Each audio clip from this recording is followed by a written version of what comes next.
Hey everyone, today we are going to jump into our first theory, which is feminist theory. So, what is feminist theory? I'm sure you've heard of the term feminism before, and there's kind of these contradicting beliefs about what feminism actually is, and there's these stereotypes and stigmas attached to it. But we're specifically looking at feminist theory and feminist literary theory today.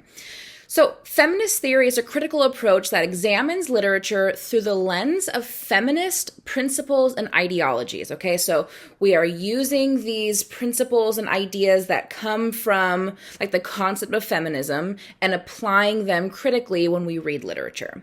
When we use feminist theory, this is when we are examining how literature perpetuates or challenges the oppression of women, gender inequalities, and patriarchal assumptions. Okay, these things manifest themselves in very different ways. We have economic oppression, political suppression, social and psychological inequalities.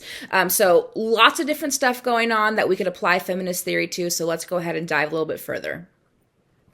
So gender inclusivity. Okay, so feminist theory aims to address and dismantle systems of oppression related to gender. Although this is called feminist theory, right, and feminist is referring to female, this affects all genders, including those outside of the gender binary male, female, okay?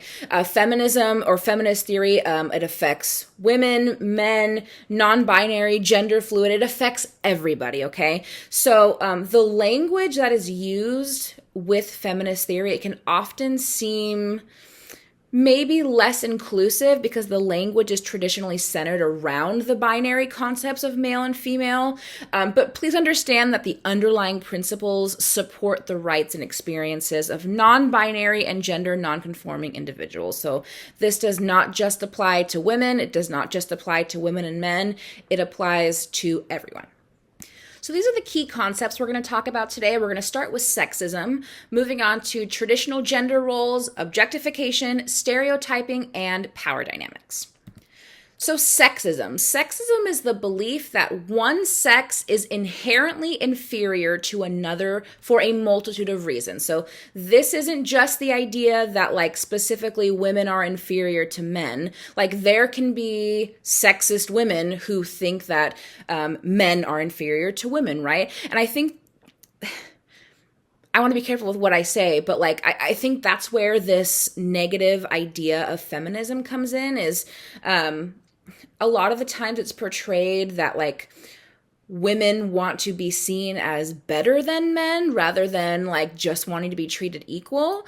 But so just understand that sexism doesn't just apply that women are inferior. It's anyone. The belief that one sex is inherently inferior to another for a multitude of reasons.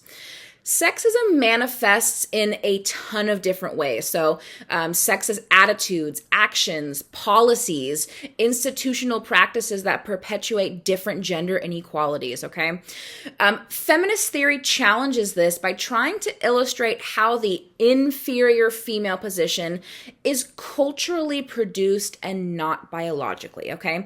So there's this idea, a very sexist idea, that women are inferior to men just biologically. We are made not as good as men, okay? And so feminist theory challenges this by basically saying, hey, we live in a society that has created this idea, created this ideology that women are inferior, and it has nothing to do with biology, right? It was socially, culturally produced, created, man-made, not biologically, okay? So this idea that women are born less than in multiple ways than men is just, it's just not true. But feminism really is emphasizing that it is culturally produced. So a patriarchy, which we'll talk about in a second, but for right now, a patriarchy is a male-dominated society, essentially. they have this habit. They do all these things to undermine the self-confidence of women and take away their assertiveness, and then at the same time condemn women for not having these qualities that they themselves have undermined. Okay, and then they use this as proof that women are naturally inferior. There's an example that you would have read in this week's reading in the Louise Tyson piece. She uses an example about math class that statistically, or not statistically, there's this conception that young girls are not good at math. Like math is for boys, okay? Or like STEM in general at this point. But math in general is not for girls. Little girls are bad at math. Boys are good at math. And so because of this, teachers are less likely to call on girls in math class, right? And when women are allowed to or aren't called on to participate in class, they don't learn the subject as well, right? And so then later on down the road, maybe these women or these little girls grew up to be women who weren't good at math, not because they didn't have the capability to be good at math, but because their abilities were undermined, right? And then later on, when they grow up, then there's this stigma: women are bad at math, women shouldn't be in STEM. And this stigma, this stereotype was created and instilled in these women at a very young age. I love that example that Louise Tyson looks at. If you haven't seen it or if you haven't read it yet, please make sure you read it in this week's reading, okay? So moving on to what a patriarchy is. So according to Louise Tyson, a patriarchy is any culture that privileges men by promoting traditional gender roles, okay? Like I said in the last slide, a society where the dominant group is men and they are sexist towards women, okay? So a patriarchy isn't necessarily just a society ruled by men or dominated by men. It's specifically tied in with sexism, okay? A society where the dominant group, being men, is sexist towards women, okay? This is where people kind of start to get offended. Well, what do you mean I'm not sexist? I live in a patriarchy, but I'm not sexist. This isn't necessarily about like a single individual, okay? An individual person does not have to be sexist for the society that we live in to be sexist, okay? We live in a society where there are so many systemic issues that keep women from gaining economic power, political, social power.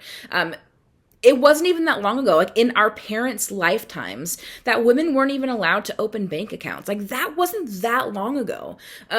So there's so many different like systemic issues, and we'll talk about them this unit, but just know like this isn't a personal attack on anyone. We're not even talking about specific individuals. Feminism is looking at society as a whole, right? An individual doesn't have to be a sexist person for the society we live in to be considered sexist or to be considered a patriarchy. There's another definition that Louise Tyson mentions in her piece called the patriarchal woman. She defines this as a woman who has internalized the norms and values of patriarchy. So what this means is sometimes women actually believe themselves to be inferior to men because that's what has been instilled in her, right? Because that's what society says she is from such a young age. Again, going back to that math class example, from early ages, women are kind of indirectly, in a lot of ways, taught that they are not as good as boys, not as good as men. And when that idea is pushed on you your entire life, or like everyone around you feels that way, or the systemic issues, that affect your day-to-day life support that kind of ideology, it's easy for women to like, at a subconscious level, sometimes, not always, to believe that they actually are inferior. And we will talk about this in regards to our readings over the next couple of weeks. But this is a really important definition. It's actually part of the prompt that for your first essay. So make sure you understand what a patriarchal woman actually is. All right, so moving on to traditional gender roles. What this means is basically traditional gender roles are the accepted behavioral expectations of someone solely based on their sex. So I want you to take a minute and pause this video in just a second and consider like what you think the traditional gender roles are for a male. Like when you think of like what is like traditionally, societally expected of men, like, what would you say? What attributes, what role are they supposed to play? So take a second, pause, write a couple of them down, and then we'll continue and talk about it. Okay, hopefully you paused. If not, sorry for the awkward silence. But traditional gender roles for men normally are something like this. They're supposed to be the provider. They're expected to be some kind of protector, have strong leadership qualities, and like extremely decisive. Now, again, take a second, pause this video, and I want you to think about what traditional gender roles are for women. And you can kind of compare them or, kind of try to line them up with, the ones listed for men. But pause for a second, think of what you attribute traditional gender roles to be for women, and we'll move forward. So for women are traditionally expected to be like domestic, right? To stay in the home, a stay-at-home mom, a stay-at-home wife, a nurturer, a follower, right? They're not supposed to be a leader and have strong leadership qualities. They're supposed to be submissive and quiet and the follower, right? So see how different these traditional gender roles? They're essentially the opposites of each other, right? Men are expected to be strong. Women are traditionally expected to be weak in many ways. And feminism wants to critique this. Feminist theory wants to challenge this, okay? And again, we're talking about this critical approach to literature using feminist theory. So looking at different pieces of literature, looking at different texts to see how, whether a text does challenge these traditional roles or maybe how they enforce them, right? Those are both things that we want to look for when analyzing a text through feminist theory. Traditional gender roles harming women. Okay, so I feel like this is kind of more of a straightforward slide, right? Like these traditional gender roles, one, limit career opportunities, okay? So again, there's this idea, and this is less so true today. I think women have come very, very, very far in a lot of these aspects, but we are still very far from being seen as equal to men in all of these aspects. So I don't mean like by any means to say like women are in the same place of oppression as they were in like the 1800s. Like I know it's not the same. However, there still isn't a sense of equality. So these are still issues we bring up. So limited career opportunities, going back to that. So for a long time, women were expected to be stay-at-home moms and not have a job. Like their job was to stay at home and clean, and there's nothing wrong with that. Like a lot of women want to do that, and that's okay. It's the limiting career opportunities that like women aren't allowed to or weren't allowed to, or it's more difficult for them to have the same career opportunities as men, okay? So that's kind of a way that traditional gender roles do harm women. Economic inequalities. Men are paid significantly more than women. There is a huge pay gap. Is that pay gap closing? Yes, slowly, but there still is this really strong sense of economic inequality. Mental health issues. So I would say this specific concept we have come the farthest on, because at this day and age, women's mental health, I think, is emphasized more than men's mental health. Like it's normal, it's okay for women to go to therapy and talk about their feelings and to take care of themselves, to take care of their mental health. Whereas there is still this stigma for men that like men don't go to therapy, men don't cry, and that causes a lot of mental health issues, right? But for a long time, women's mental health issues were kind of just seen as somebody being hysterical. Like many women had serious mental health issues, and they were kind of pawned off as, oh, she's a woman, she's sensitive, when in reality, there was something really serious going on mentally, right? And so, again, another way traditional gender roles harm women. Lastly, domestic abuse. Women are statistically significantly more likely to experience domestic abuse. That's not to say that men do not, but in general, it is more likely to happen to a woman. And again, that's kind of where traditional gender roles come in again, right? So going back to these slides, that a woman needs to be submissive. That's the expectation, that a woman needs to be submissive.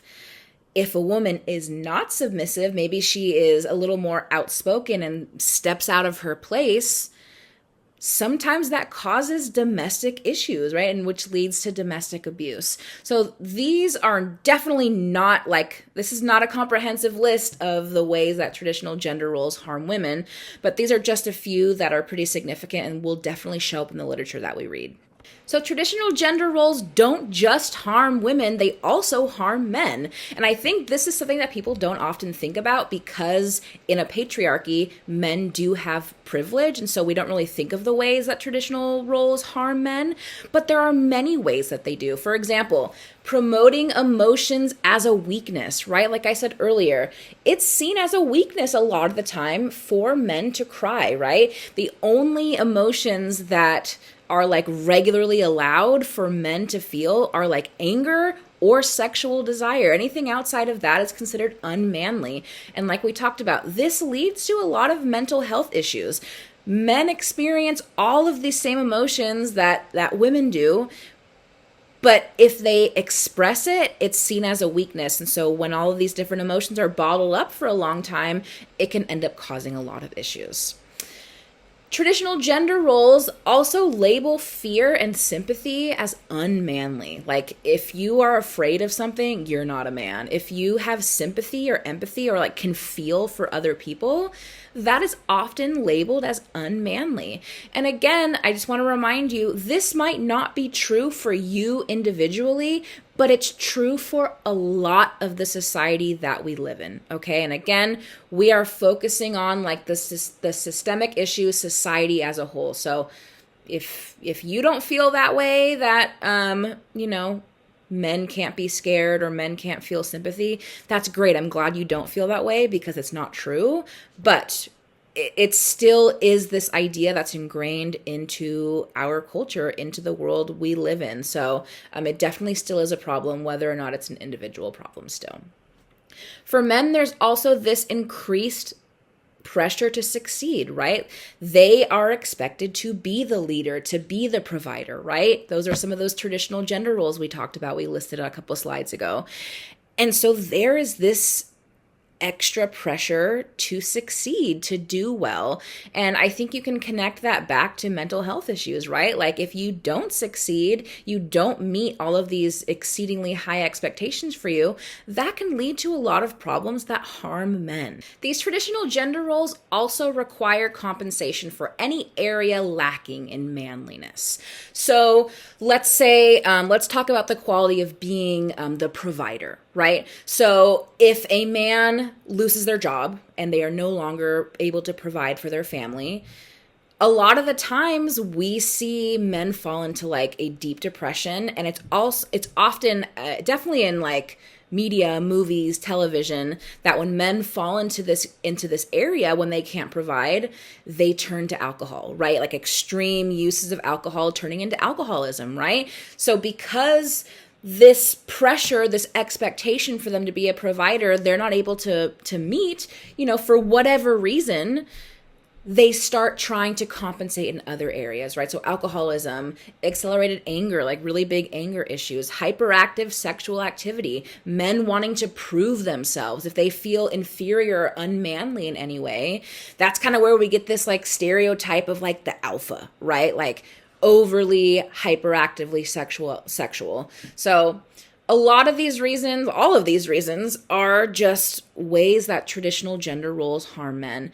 And I wish people would talk about this more, or think about these things more, because everybody deserves to be treated well. Everybody, every single human being on earth deserves the right to feel emotions, to feel fear and sympathy, and, not be afraid to fail, right? And so that's kind of the whole idea of feminism, right? Is that women are seen as equal or inferior, and they want to be seen as equal, right? So there are these ways that traditional gender roles harm men, even though in a patriarchy, they do experience the privilege more so than women do. But the gender roles are harmful to more than just women. So moving away from traditional gender roles and onto objectification of women. So this means objectification of women means that when someone treats a woman as an object or like a thing rather than a real human being, a real person with her own thoughts, her own feelings, her own agency.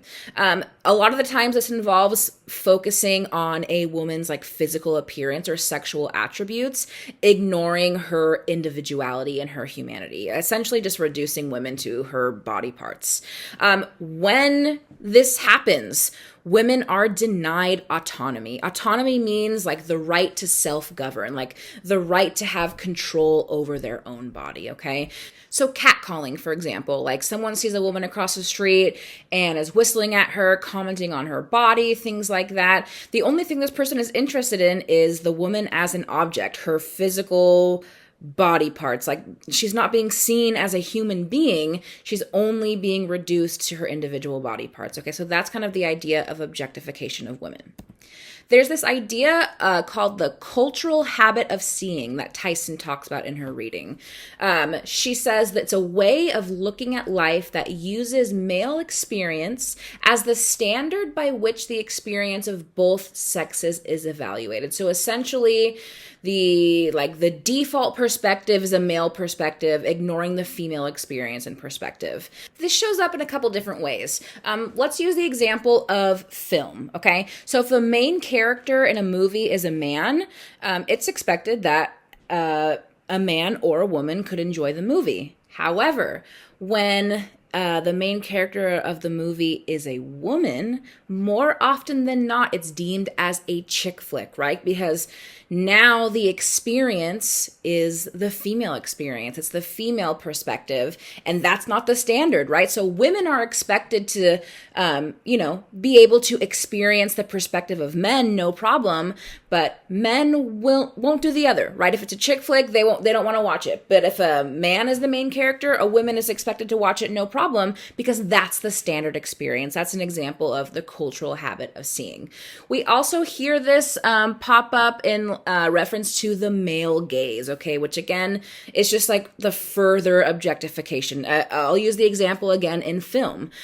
Think of the Marvel movies, okay, for example, Black Widow, Scarlett Johansson's character. She is a superhero, obviously, and the way she is dressed is in this like super tight leather outfit, really low cut, a lot of cleavage is showing, and like the movie has nothing to do with like her physical appearance. It's having to do with her being a superhero, right? But we want to objectify women, the male gaze furthering objectifying women. And so what society wants to see is a sexy woman, even though her being sexy doesn't have anything to do like with the plot itself. So cultural habit of seeing, often referred to as the male gaze, okay? This also historically has shown up in the literary canon. So the literary canon is essentially like what books have been deemed to have merit, that are studied and taught in schools. So for a long time, women weren't even allowed to write and publish. It was only men, right? And so when women eventually were like allowed or encouraged to be literate, they were still expected to read books by men, but men would not read books written by women. And so the only things that were being published and added to the literary canon were books written by men. That is slowly changing, but even still to this day, the literary canon, the books that are taught in schools, like really at any level, they're mostly taught by men. And so this ties back into this cultural habit of seeing that the accepted, or the default experience is the experience of men. And so that's really the only perspective that we put any kind of emphasis or importance on. So let's talk about stereotypes. Stereotypes are extremely harmful and something that feminist theorists and feminist theory in general is very concerned with. So this is a list of different stereotypes that are attached to women. So emotional or irrational, okay? This is something that we'll talk about a lot in this unit. So a long time ago, there was this like disease called hysteria that only women were inflicted with it, okay? It was essentially a female psychological disorder characterized by being over emotional or like extremely irrational behavior. A lot of the time this was like postpartum or just like general depression, but because women were seen in a certain way, being like overly emotional, overly irrational, like they made this they named this illness or deemed this illness to be like specifically for women, because there's the stereotype that women are extremely emotional or irrational, okay? Those are kind of used interchangeably in regard to this stereotype, right? Like if you are emotional, you can't be logical, you can't be rational. Like that's the idea behind it, that like if you have emotion, you can't be logical, you can't be rational. Again, that's obviously very not true, but that is this stereotype. Think about the conversations we hear about having a female president. There's this like gross conversation that happens anytime this comes up, is that, well, when a woman's on her period, how do we know she's not gonna, press the nuke button and send us into war? Like, because a woman is like, going through something, that when they're on their menstrual cycle, they're more emotional than usual, that they're going to just like throw rationality, throw logic to the wind. Like that's extremely sexist. That is a stereotype. Women are also stereotyped to be very weak, self-sacrificing caregivers, submissive, very indecisive, unintelligent. There's this idea that women are like intellectually inferior. Moving on to stereotypes, two specific stereotypes, the good girl, bad girl dichotomy.